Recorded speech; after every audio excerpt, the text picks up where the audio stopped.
All right. Hey, welcome back to the Go4CEO channel. This is John the Bomb. Building others means business. And, I love having these types of guests because they give an insight into how you're running a part of your business.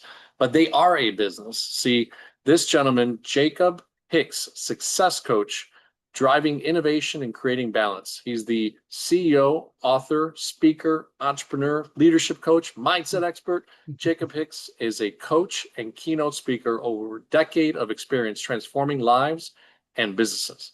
Thanks to 10 years in sales, Jacob had a chance to identify what drives lasting success in delivering impeccable strategies to help clients achieve it. We have podcasters like myself that enjoy working with him and practical insights and engaging storytelling. So he's known for strong follow-up systems, which is a big deal in your business, and mindset-driven coaching. Jacob empowers clients across industries to overcome challenges, implement sustainable systems, and move forward with confidence. Jacob, hey, welcome to the Go4CEO channel. Yeah, so excited to be here. Really excited for it. I've really been enjoying what you guys have been doing over there. It's fantastic. I appreciate it. Yeah, it was birthed out of 3.5 or 4 years ago, right around the pandemic time, and seeing small to medium-sized business owners, either shut down or have to Mm. repivot. But I've always felt like I don't need to have the big names on to do this podcast. I want to have the names that are impacting, doing some things that maybe people don't know as well, but it gives them a voice on the channel. So thanks for stopping by. As I read, you had 10 years of sales experience, which is, they say 10,000 hours gets you to mastery level. What was some of the things that made you decide, hey, I'm going to start a success coaching business? And how did that kind of ideate from where you were to starting the actual business? Well, I mean, honestly, it kind of came in like bits and starts as you kind of expect. During my sales career, I realized that what I really enjoyed doing was helping people navigate either like a murky or a difficult situation that they may not have a lot of familiarity with. Like even early on in my sales career, when I was first selling suits, what I really enjoyed was helping people figure out like, okay, what do I need to wear for my wedding? I've got, a couple of job interviews coming up. I'm, starting a new career and I need to wear, some more formal clothing day to day now. So like how do I navigate some of these things, particularly for guys who like some guys are weird like me who like to, dress up a little bit and like, to put the look together.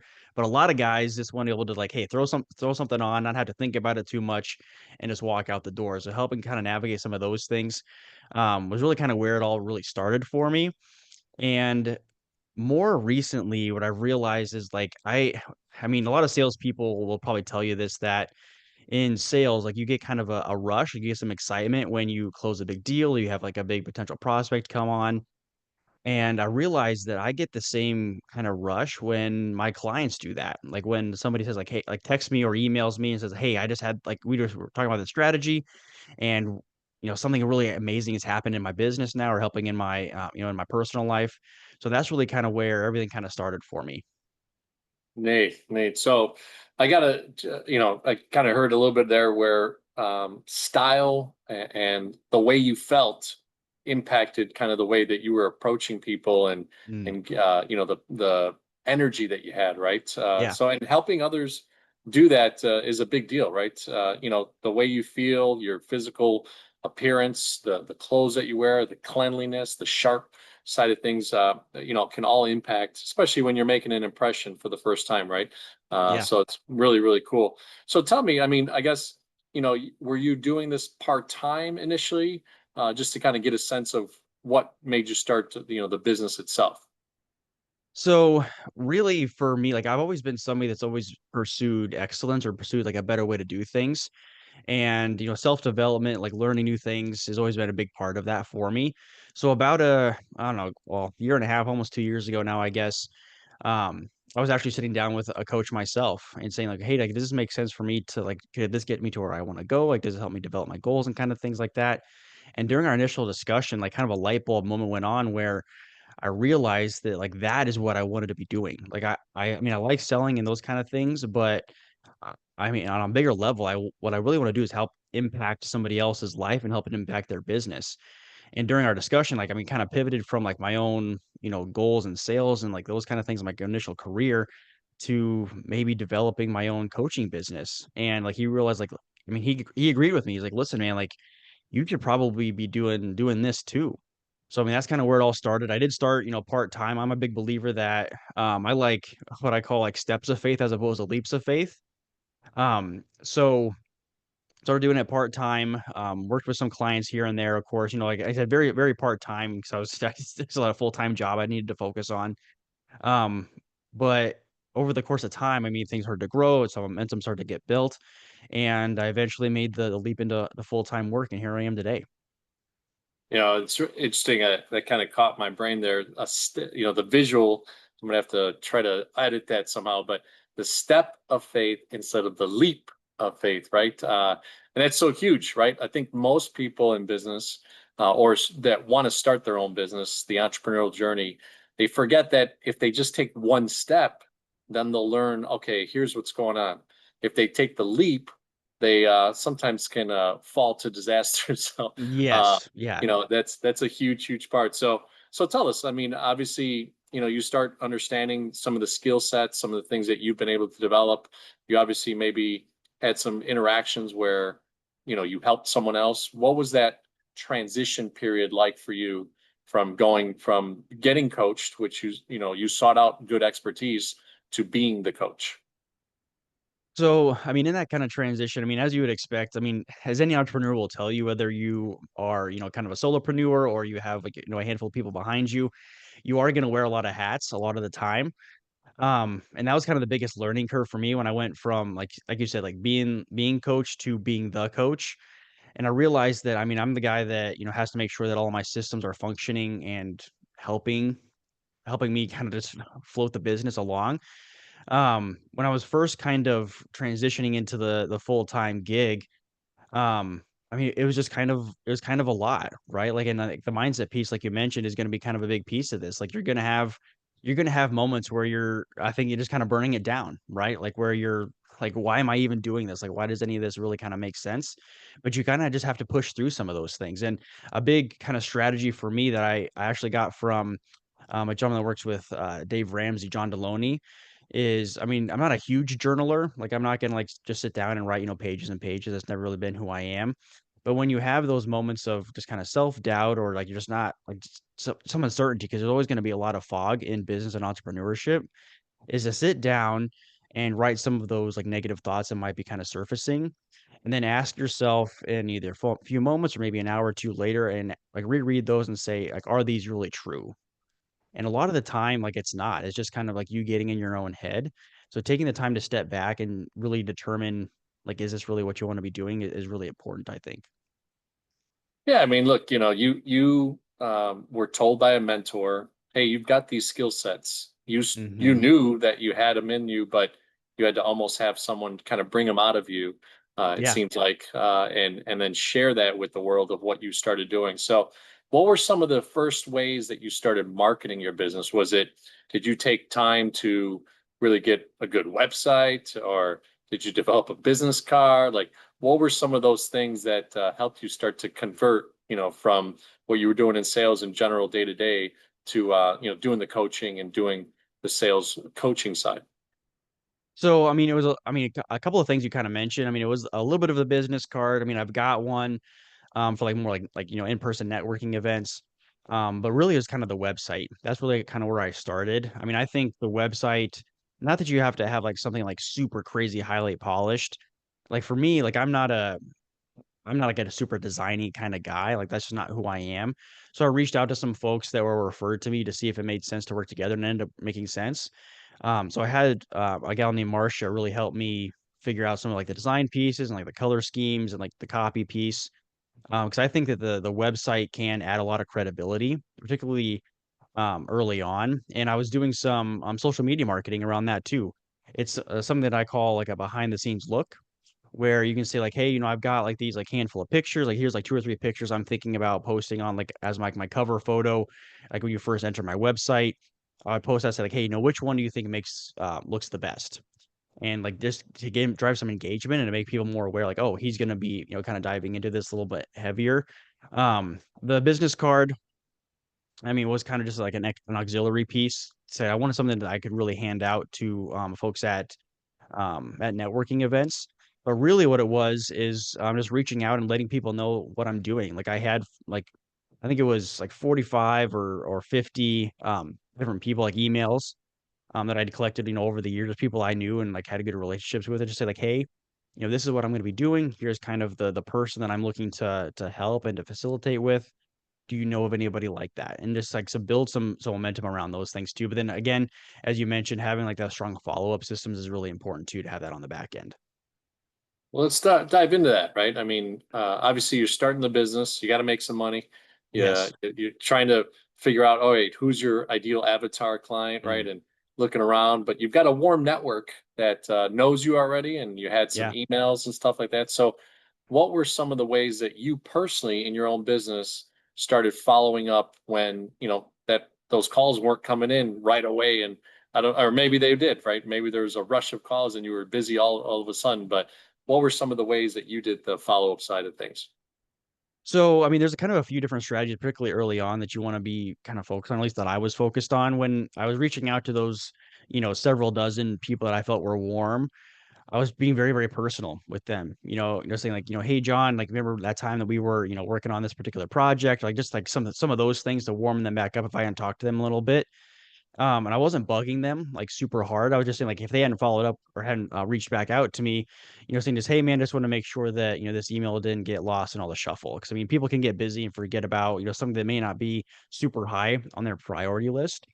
But as I started to gain momentum and started to meet more people, I mean, I think the easiest thing I saw stats on this just the other day where one out of every two business people or salespeople don't follow up more than once, which I think is just a little for me, it's a little astounding, but it's also almost kind of encouraging because the bar is kind of low, meaning that if you are following up consistently, then I mean you're going to differentiate yourself right away just from doing that.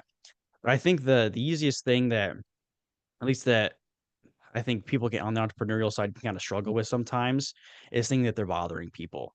So like when I'm following up with somebody, I want to make sure that I'm following up from a place of value just as much as I possibly can. Meaning that I'm not sending another, the 15th email saying like, hey, do you want to buy my stuff now?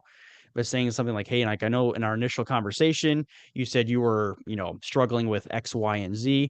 Here's how I've dealt with that in the past, or here's, kind of my top, three or four things to that I always think about when I'm struggling with that kind of thing. So just following up from a place of value, but then doing it consistently, meaning that you're not necessarily messaging them or calling them every single day, but you just have like a strong cadence. Like my kind of initial strategy that I always start people off with is what I call a 10 by 10, meaning that you meet somebody out at a networking event, you hit it off, you exchange contact information. And then over the course of the next, 2.5 months, 10 weeks, you're reaching out to them at least once a week from a place of value. And that doesn't always have to be like calls, but it could be calls, texts, emails, even like LinkedIn Messenger, like that kind of stuff.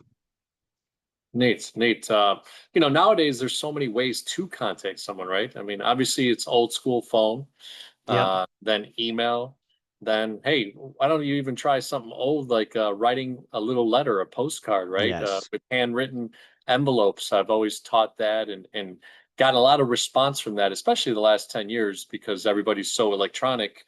Sometimes they get so surprised that you have a mailed stamped envelope with their name on it. Yes. It's pretty interesting. So really cool stuff. So tell us, you start marketing, you start following up to these initial warm network that you had. What was Mhm. that first pop, that first opportunity that came about, and how did you start to put the process together to be able to put them into either were you doing like an hourly thing or did you put them into a package? Did you already have some set, packages per se? Yeah, so my initial kind of pop was like kind of through like those warm leads, like I mentioned, like not necessarily like the like my actual friends that I'm seeing, like once a week or however often we're hanging out, but kind of like friends of friends, like people I kind of know of, but I may not know super well. That was my initial pop. And like I knew some folks and I was going to some networking events, here locally in Iowa. And I ran into some of them and we were like, having some conversations and we hit it off. And we ended up following, like I said, following up as like some of those strategies I mentioned before. And kind of one of my favorite, this is, I mean, I think maybe a little kooky, but something that's kind of fun as opposed to necessarily meeting for like for coffee or for lunch or, like those kind of things. I like to see if somebody's open to it and, up for it, to going for a walk. I've seen a lot of studies that show that if you're trying to connect with somebody, doing it like over a walk where you're not necessarily like sitting across the table from somebody, and like directly eye to eye can really facilitate a lot of conversation and a lot of honesty too. So we ended up going for a walk. And I mean, it wasn't like a super long walk where we're going for, hours and hours and miles. But it was a short, 20-minute walk. And it went really, really well. And, ended up converting and working together for, I mean, about 6 months.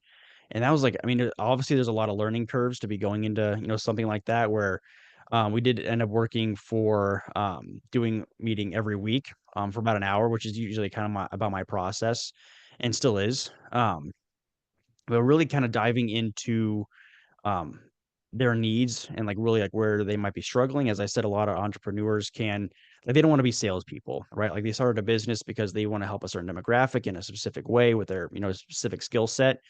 So they don't want to be salespeople. So they do selling without selling is what I call it, where you're again following up from a place of value and not just bothering people as opposed to, like I said, following up for value, which is really what you need to be doing.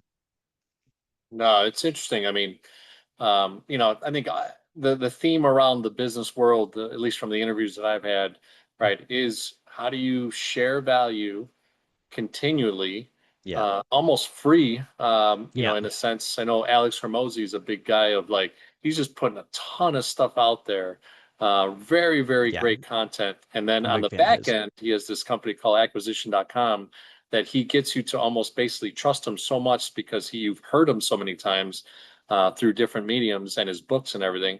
Mhm. You naturally do business with him, right? So it does take some time that way. It's a longer sales cycle, but certainly something that then becomes a genuinely good client per se, right? So how Yeah. did you start to set up? Did you, I guess, look at other coaches for um, uh, their, their packages, their pricing models? Did you only do per hour at the beginning? Have you transitioned over the last few years into a different model, or how does that pricing side work? Yeah. Well, I just want to say, like, I'm a big fan of Hermosi too. Like, he has a saying that I'm a big fan of, where he says, "Make your free stuff better than their paid stuff," which I've always kind of striven to do. But in terms of the pricing on my side, I mean, I've messed with a few different things where I've done like the packages where you get like X amount of hours with me. Obviously, like some, accountability and follow up via like email or text or whatever, kind of in between. And I've also, but I really what I've landed on here recently is for individuals, we'll do like some one-on-one coaching where we do like say per hour. And then for large organizations that I worked with, where either they're like trying to like maybe for the first time establish like a true sales team, or they're trying to like develop their sales team into what I would call like more of a true sales team. Like some of the folks I've worked with have like a sales team, I guess, quote unquote, but not where they are doing like true cold outreach, where they're like working a territory, like that kind of thing, more facilitators, I would say, on the back end.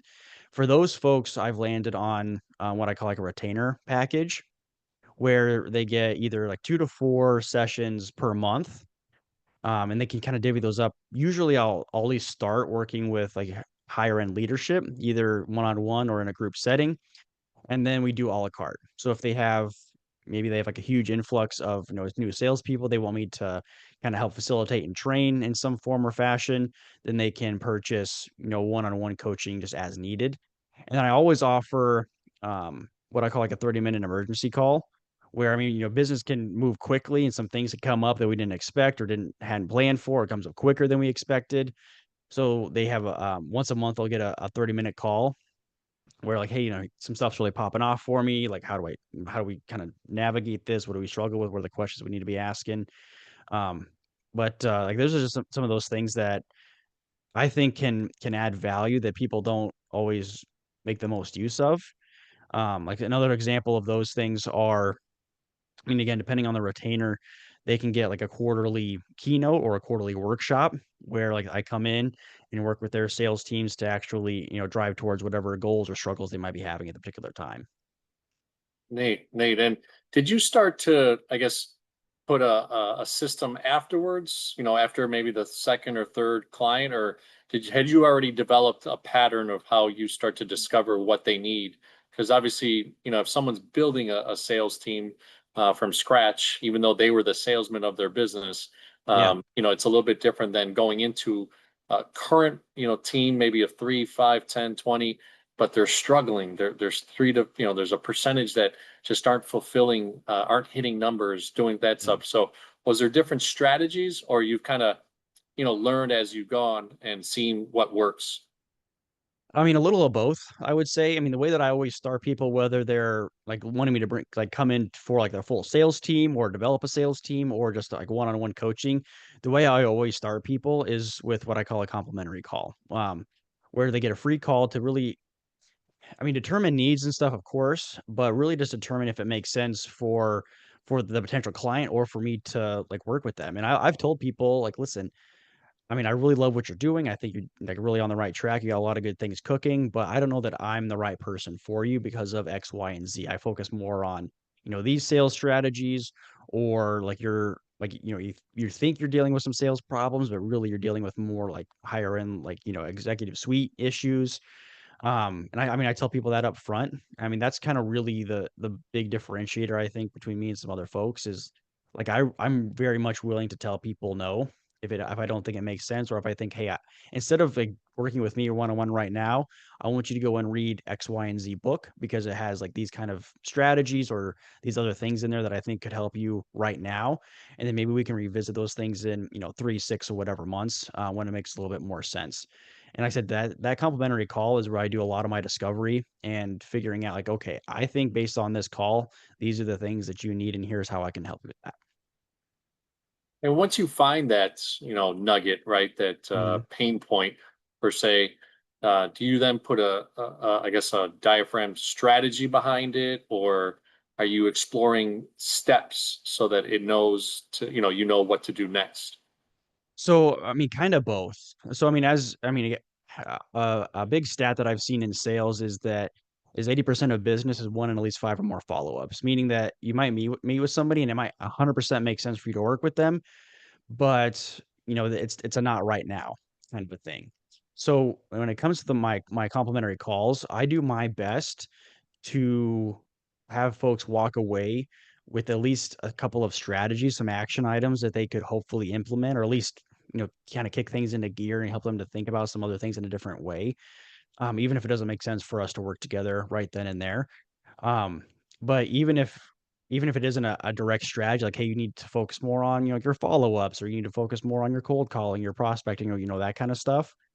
I will still try to help them to kind of think through and walk away with at least like, hey, because you're building out your sales team and you ultimately want to look like this in 2, 3, 5 years, here's the handful of steps that I would kind of go through to make sure that you are ultimately driving towards those things. Because if I'm working one-on-one with a salesperson, that's very, very different from working with an executive who's thinking about either revamping or building out a whole new sales team in a different way. Your business makes me think of, right, like a chiropractor, right? You go to Yeah. the chiropractor to get adjusted, and you're always thinking, well, how does the chiropractor get adjusted, right? To who do they go Yeah. with, or something like that, right? So in your business, you mentioned at the beginning that you had a mentor. Do you still use those, mentors? Do you find that, as you've built out your business and have now retainer clients, you have hourly clients, you have one to many clients. Mhm. What are some things that you're finding that are adjustments that you've had to do to, keep the revenues going, right? Keep the growth going. So I 100% still use my mentors, but I mean, it's in different ways. The analogy that I kinda always use in my head is, like, I'm not a golfer, but think of it as like buying, like, some golf clubs, right? So, like, if you're a brand new person, you can go and spend, 50, $100 off of Facebook Marketplace or whatever and buy a set of golf clubs, right? Because your skill set isn't quite there yet. But if you were talking about, somebody like, Tiger Woods or Bryson DeChambeau or whatever else, like, on the tour, like, if they go out and buy a pair like a golf club, is a very specific golf club, even though that might have a very small tweak in some form or fashion that somebody like me who doesn't really play golf, we wouldn't really notice in our swing, they will 100% notice. So I Mhm. guess to answer your question, the thing is, like, we don't know what we don't know. So being very, very curious, like, the older I've gotten in business and just in life in general, I think one of the best strategies we can implement in almost any scenario is to come from curiosity. Whether that be like in your own business or in somebody else's business or working with a client or a potential client or like having like an argument with your significant other or having a disagreement with a business partner, coming from curiosity, I think is really, really key and to always be kind of questioning our assumptions. So like one for me, when I was like, I've talked about it a little bit already is the coming from a place of value, right? And you mentioned like, how do you kind of keep that fresh and how do you like even find that stuff that is going to be of value to like your avatar? The way that I always kind of coach people through this is to ask yourself like, what are the questions I'm already answering? Like if you're meeting with somebody one on one, like if you're, a Facebook marketer, for example, it's like a lot of the questions you're probably going to be getting are like, how often should I be posting on Facebook? Or how often should I be posting on Instagram? Or like what kind of videos should I be doing videos?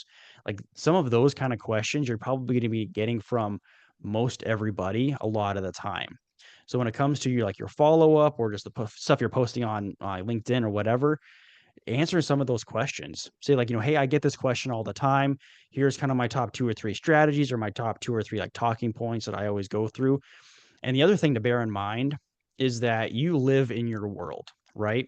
Meaning that like I'm a sales guy. So like I think about sales all the time.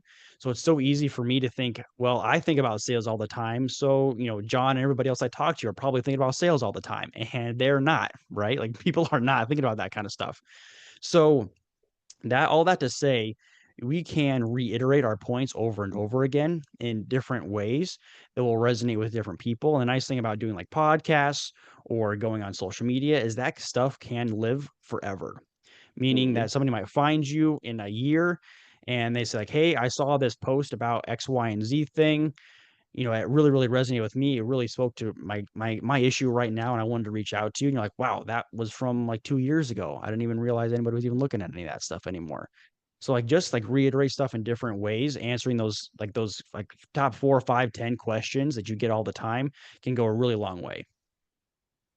Yeah, there's a reason why most companies on their website have FAQs, right? Yeah. They know that, it's those lingering things that we all, need a question about, a recipe of the timing of, building something. How do you get this bike done? I'm not handy, Yeah. so I'm always looking at FAQs on that Right. side of things. So, it's interesting stuff. So, well, Nate, as you grew the business, right, and got your first, third, 20th client per se, what were some things that you needed to do, even just in the business? Did you start to have a VA? Did you, create, other relationships that maybe you brought other vendors per se, to work with you on deals? Maybe something opened up from a client, not just in sales, but they wanted some guidance on operations, and then you started to joint venture with someone else. What were some of those things that you've done or you're working on right now?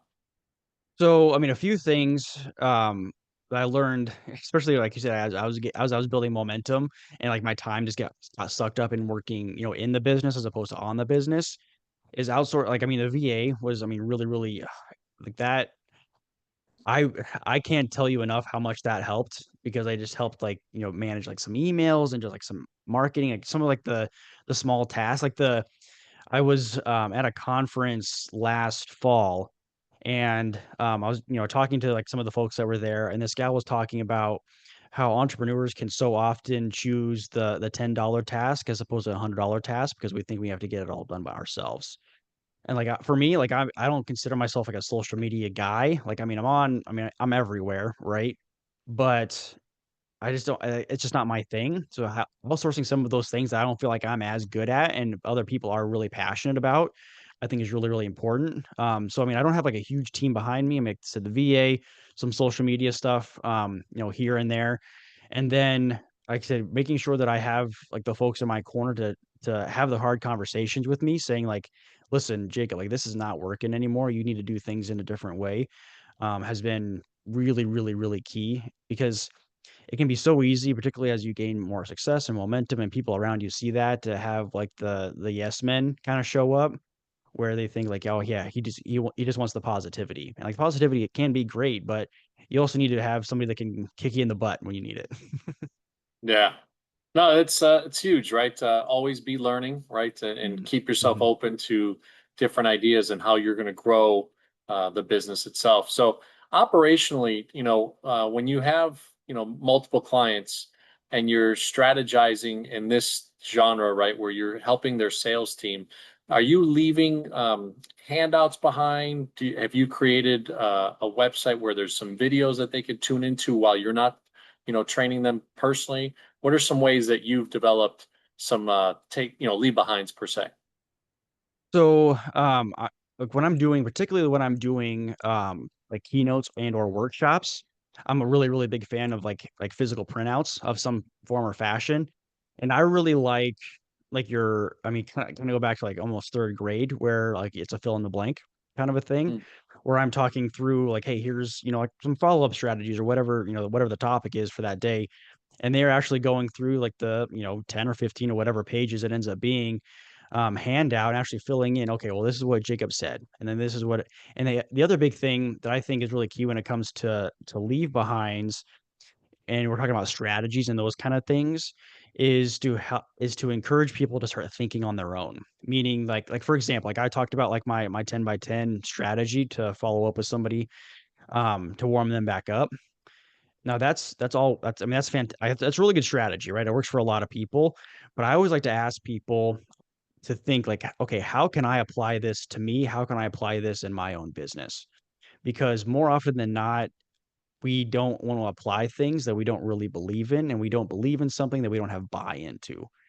So mm, saying like for example, like with like that initial client that I mentioned earlier, we were talking through like the 10 by 10. And during our conversation, he realized that, hey, like this is a good strategy, but I think it's going to work better for me if I do like essentially the same thing, but a 7 by 7. Over 7 weeks, he's going to reach out 7 times and doing that consistently. So like just finding like some of those things where people can say like, okay, this is the strategy. I really like the strategy, but how can I apply it? How can I make it my own and take it from Jacob and make it John's or James or whatever, make it mine as opposed to his, and I think go a long way in terms of actually having impact as opposed to just showing up, handing something, and hoping that they resonate with it. Nate. So, one thing we always talk about is revenue, right? Yeah. So what came to mind is you've shared, and I think you're an author, right, as well. Mm. So you're an author, a keynote speaker. Obviously, you do the one-on-ones, you do the one-to-many. What are some of those revenues, and how do they look like? What's the time frame that you have that you put, throughout the year? Is there like 20% you seek to do keynote speaking and get paid for that? Maybe another 30% sales. What's that combination look like for you and your business? So, I mean, I've messed with a few different things, in my time. Right now, the breakdown for me, like I'm still building on the keynote speaker piece of it, which has been a lot of fun. But right now, about probably like 40% of my business is in the one to one. Um, and like so that's really it's shifted and changed, in my time too. So like that's really what I love doing because I like diving in really deeply into why somebody's doing what they're doing and what that ultimate impact can really be. Because obviously we all have goals, but the one-on-one is what I really love doing. Um, I know there are probably right now, so I have to look at the numbers again. Probably 30% is in is in the speaking. I said I'd like to grow that a little bit more because I can have a little more impact on a larger audience, doing some of those things. And then the remainder is in like the retaining piece of it as well, where people said have me come in and work with like their teams or help them build a full sales team from the ground up, which can be a long term kind of daunting task sometimes, especially when we're talking about not only hiring and firing, but training and everything else. So that's kind of the breakdown for me right now. But again, it's shifted here and there. So Neat. No, it's a good breakdown. And, the hardest thing is, right, is going from employee, right, where you had the sales yes. jobs and you learned so much and you had the 10,000 hours of experience. And then now you get mentored. He tells you, hey, or she tells you, like, hey, you have the skill set and you go out on your own, but you're really self-employed, right? So you're Hmm. owning your own job, and then you've created a business out of it by having the systems, the VA, and these different revenue cycles or streams of income that you have in there within the same parallel of the business. So neat stuff. So tell us a little bit about, I guess, engaging with, your clients. Do you, with your VA? Is there anything that you've been doing that helps you kind of strategize so that people are, wanting to stay with you longer just by the sheer fact that they want to be around your atmosphere, your energy, all that type of stuff? So when it comes to engagement, I mean, I again, I really try to be as consistent as I possibly can. Something that's really helped me, particularly that I learned early on, was being really cognizant and intentional with my time. It can be so easy to get caught up in the whirlwind, as I call it, and like your day to day, like, hey, I've got to get back to this person and I've got to reach out to that person. I got to call these. I got all that stuff can really make it difficult to take a step back and say like, okay, what is actually working?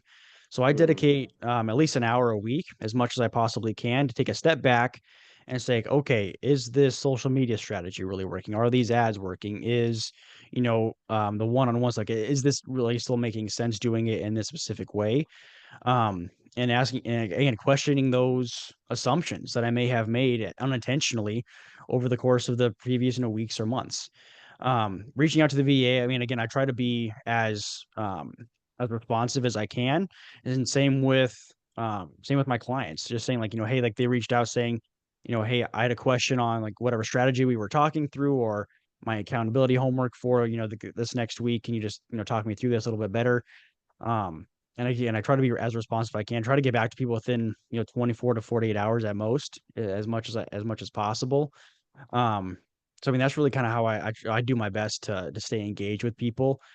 Like the fun thing too is that obviously like there's a lot of sales coaches, there's a lot of people doing something similar to what I'm doing out there. But what Mhm. I've realized is like the people that I help is really what makes me different. And not that like my clients are, crazy, special or unique in any way. I think they're great people, but what I mean by that is that I address things in my way, and I work with people the best in my specific way.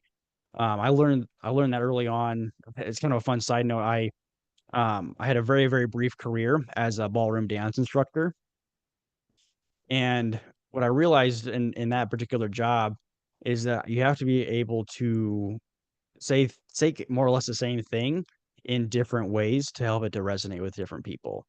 Now, Mm. I'm a little more of a direct guy, and there's other sales coaches out there that aren't gonna be as direct as me, and we're both gonna work with, similar people, but in very different ways. So I think that's really kind of the most important piece. Interesting. So, well, that's a cool industry, right? I watch Dancing with the Stars a lot, and Yeah, man, I'm Colombian, so I can dance. I got natural love it. blood skills. So, but my mom, I remember sharing, all those things, and it's different attributes. You mentioned golf in the interview here. You've mentioned different ways that you've engaged, and there's little things like that, even that you have a specialty since you were a ballroom dancer instructor. These are little cool things of how maybe you find a two or three clients that really want to learn that or really love that, and you can instruct them almost in a side way, right? Yeah. To guide them to certain classes and stuff like that. That's pretty awesome stuff. So, well, cool, cool. As we end our interviews, we go through CEO, and you've shared, a few of these topics. But I did want to end with one of the last questions I have is Hermosi. You and I, both like him and Mhm. enjoy his contact.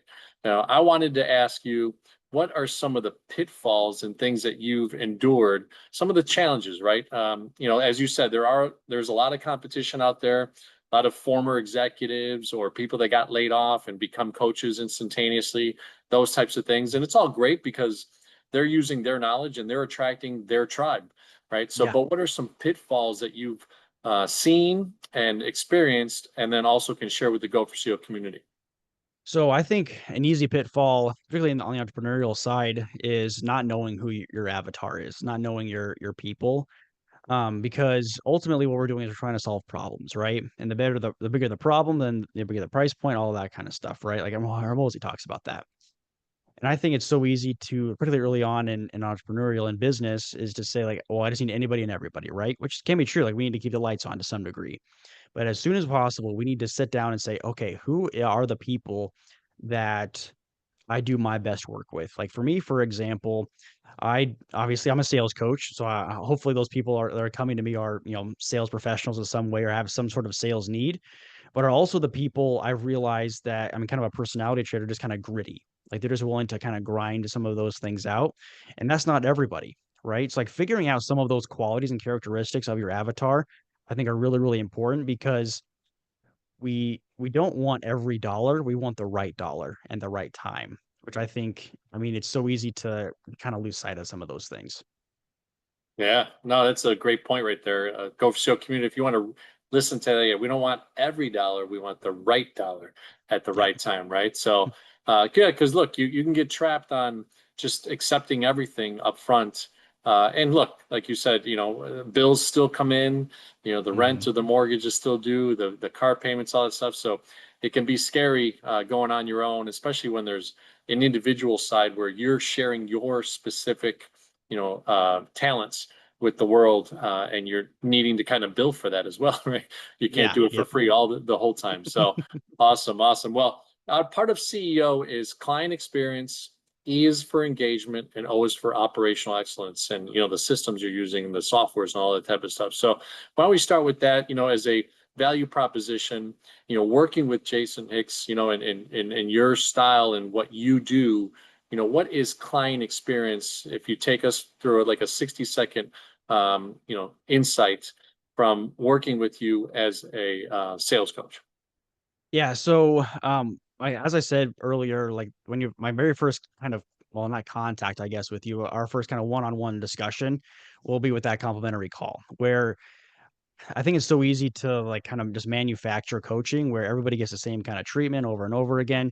And I think it needs to be as custom as it possibly can because every person is different and every Mm, situation is different. So being as custom as we can to each individual's needs, I think is really, really important. So I work with some like I've got my own platform and softwares and things where like homeworks and stuff like that are really easy to track and again are very custom to each individual person and then every resource is readily at hand so as goals and situations change you have those things readily available for you too. Nate.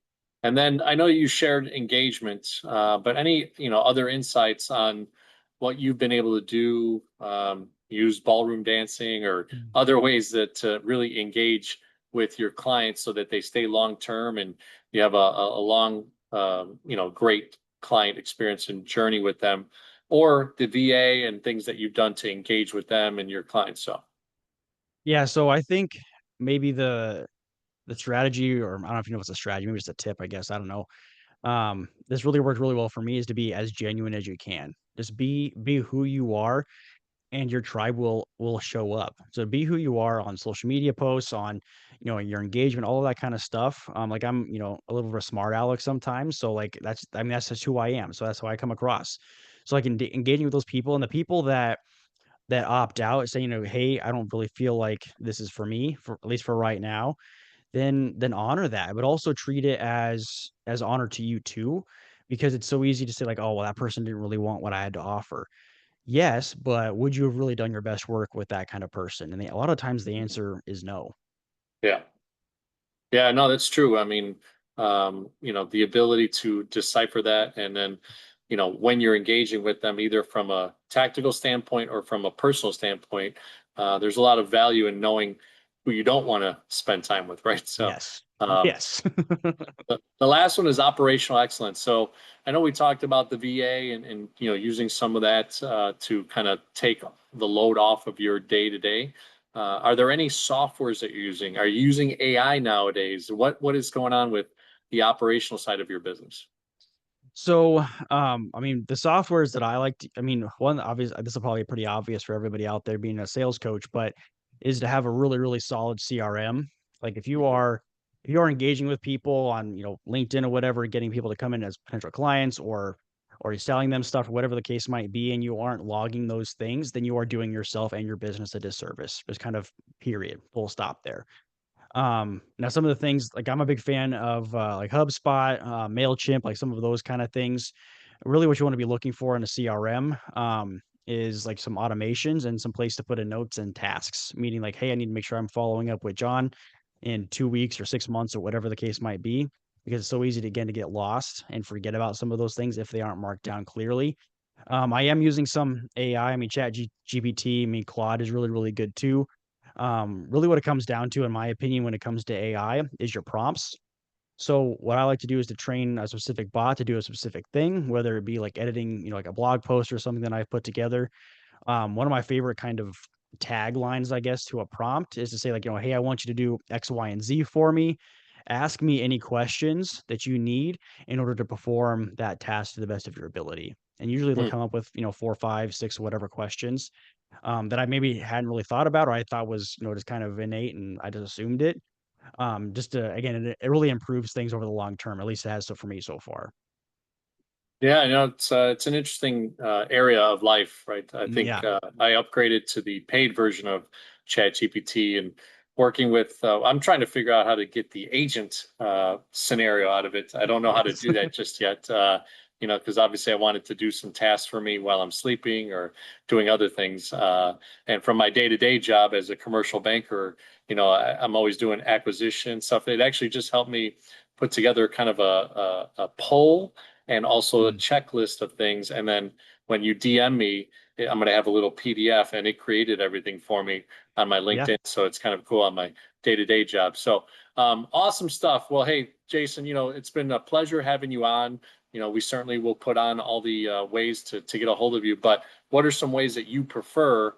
And is there any other things that you're giving away? A little booklet, an ebook? What are you doing to that maybe the audience can take advantage of either on your website or some sort of DM mechanism? Yeah, so, I mean, the easiest way to get a hold of me is just, through my website. I mean, of course, feel free to message me on LinkedIn, Instagram, Facebook, TikTok, any of that kind of stuff too. But through my website, jacobhickscoach.com is gonna be the easiest way to get a hold of me. I do have, kind of my favorite tab on my website is my growth hub, where I've got a ton of free resources on there for you, like some of my favorite, like entrepreneurship books or business books or sales books on there that you guys can check out. Anybody out there that's, kind of thinking about, hey, I don't really even know where to start. I do have what I call my entrepreneur sales toolkit, where it kind of walks you through like a few of the things that we talked about today. It also talks about like it's like your CRM in better depth, your follow up processes, and even like how to handle like rejection too, because we're all going to experience that at some point. Awesome, awesome. Well, I didn't mention this at the beginning, but subscribe to the channel, everybody. Get on the Go for CEO movement. Our book is coming out at the end of this month, so I'm wrapping up the final editing portions of it. The 4A formula: untangle any challenge and think like a CEO. So, Jacob, hopefully, you'll share that with your clients as well. We love the Go for Absolutely. CEO movement. It's really making an impact to see Jay, different things and different ways that Jacob can really help other people and grow and do the things together and collaborate and synergize and all those types of things. So check them out again. Jacob at jacobhickscoach.com and www.jacobhickscoach.com. Thanks so much for being on, Jacob. Yeah, thanks so much for having me. It's been fantastic.